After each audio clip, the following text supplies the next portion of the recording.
ಪ್ರತಿ ತಿಂಗಳು ರೇಷನ್ ಅಂಗಡಿಯಿಂದ ಆಹಾರ ಧಾನ್ಯ ಪಡೆದುಕೊಳ್ಳುತ್ತಿರುವ ಇಡೀ ಕರ್ನಾಟಕದ ಎಲ್ಲ ಬಿಪಿಎಲ್ ಮತ್ತು ಅಂತ್ಯೋದಯ ರೇಷನ್ ಕಾರ್ಡ್ ಇದ್ದವರಿಗೆ ಇದೇ ಏಪ್ರಿಲ್ 1ರಿಂದ 4 ಹೊಸ ರೂಲ್ಸ್ ಜಾರಿ.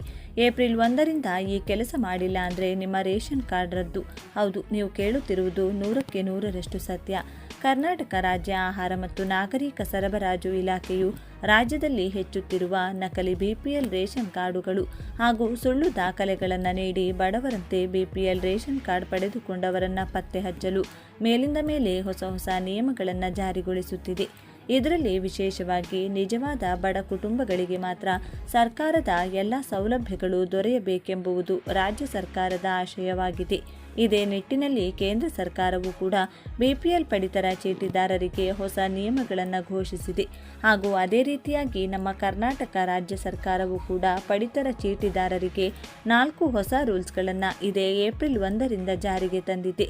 ನಿಮ್ಮ ಬಳಿ ಯಾವುದೇ ಬಿಪಿಎಲ್ ಅಥವಾ ಅಂತ್ಯೋದಯ ರೇಷನ್ ಕಾರ್ಡ್ ಇದ್ದರೆ ತಪ್ಪದೆ ಈ ವಿಡಿಯೋಗೆ ಈಗಲೇ ಒಂದು ಲೈಕ್ ಮಾಡಿ.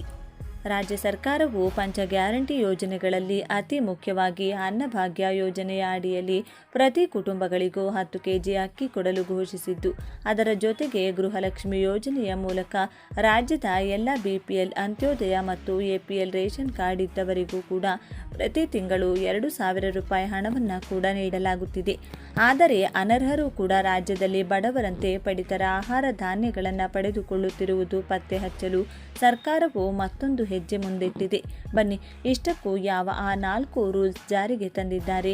ಪಡಿತರ ಚೀಟಿ ಅಂದರೆ ರೇಷನ್ ಕಾರ್ಡ್ ಇದ್ದವರು ಕಡ್ಡಾಯವಾಗಿ ಮಾಡಲೇಬೇಕಾದ ಕೆಲಸ ಏನು?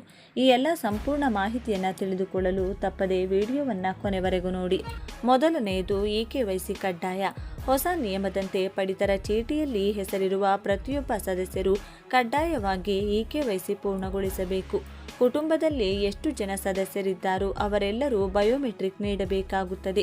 ಹೇಗೆ ಮಾಡುವುದು? ನಿಮ್ಮ ಹತ್ತಿರದ ನ್ಯಾಯಬೆಲೆ ಅಂಗಡಿಗೆ ಭೇಟಿ ನೀಡಿ ಅಥವಾ ಮೇರಾ ರೇಷನ್ ಆ್ಯಪ್ ಮೂಲಕ ಫೇಸ್ ಅಥೆಂಟಿಕೇಷನ್ ಬಳಸಿ ಮನೆಯಲ್ಲೇ ಕುಳಿತು KYC ಮಾಡಬಹುದು. ಪರಿಣಾಮ, ನಿಗದಿತ ಅವಧಿಯೊಳಗೆ KYC ಮಾಡದ ಸದಸ್ಯರ ಹೆಸರನ್ನು ಡೇಟಾಬೇಸ್ನಿಂದ ತೆಗೆದುಹಾಕಲಾಗುತ್ತದೆ. ಇದರಿಂದ ಆ ವ್ಯಕ್ತಿಯ ಪಾಲಿನ ಅಕ್ಕಿ ಕಡಿತವಾಗುತ್ತದೆ. ಎರಡನೆಯದಾಗಿ, ಆದಾಯ ಮಿತಿ ಹೆಚ್ಚಳ ಮತ್ತು ಹೊಸ ಕಾರ್ಡ್ಗಳಿಗೆ ಅವಕಾಶ. ಹೊಸ ಪಡಿತರ ಚೀಟಿಗಾಗಿ ಕಾಯುತ್ತಿರುವವರಿಗೆ ಸರ್ಕಾರ ಶುಭ ಸುದ್ದಿ ನೀಡಿದೆ. ವಾರ್ಷಿಕ ಆದಾಯದ ಮಿತಿಯನ್ನು ಹೆಚ್ಚಿಸಲಾಗಿದೆ. ಉದಾಹರಣೆಗೆ, ಮೆಟ್ರೋ ನಗರಗಳಲ್ಲಿ 1 ಲಕ್ಷದಿಂದ 1.20 ಲಕ್ಷಕ್ಕೆ ಏರಿಕೆ. ಮಹಿಳೆಯೇ ಯಜಮಾನಿ.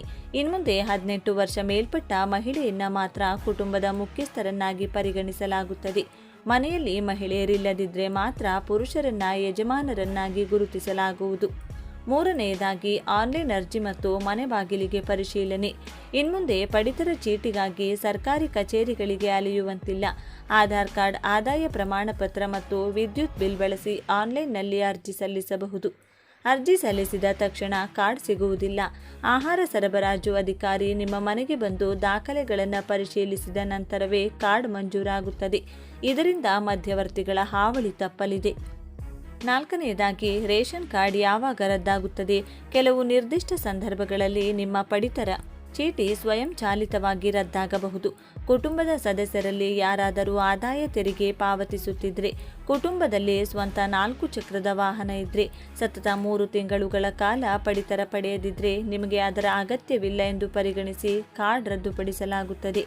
ಕುಟುಂಬದ ಸದಸ್ಯರು ಮರಣ ಹೊಂದಿದಾಗ ಅಥವಾ ಮದುವೆಯಾಗಿ ಬೇರೆಡೆಗೆ ಹೋದಾಗ ಅವರ ಹೆಸರನ್ನು ತಕ್ಷಣ ತೆಗೆಸದಿದ್ದರೆ ಇಡೀ ಕಾರ್ಡ್ಗೆ ಕುತ್ತು ಬರಬಹುದು.